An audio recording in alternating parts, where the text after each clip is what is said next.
In this video, I'm going to talk about the weight bar and installing the weight bar.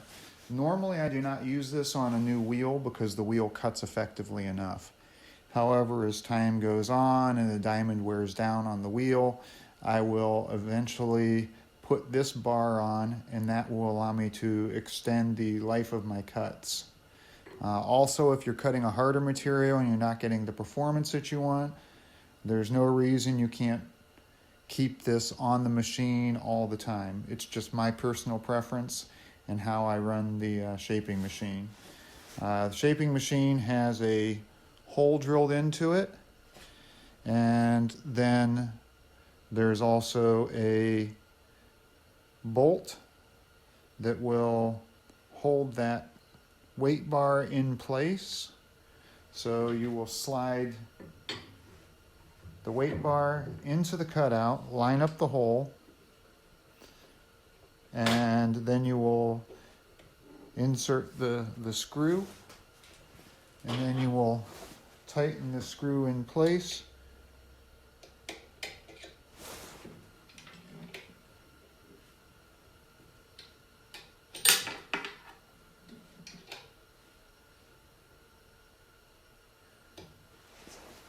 And that is all there is to installing the weight bar.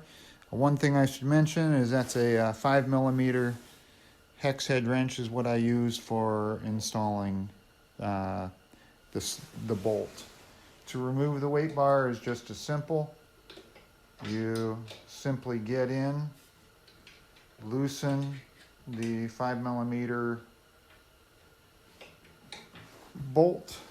It's an M6 bolt that uses a 5mm hex wrench.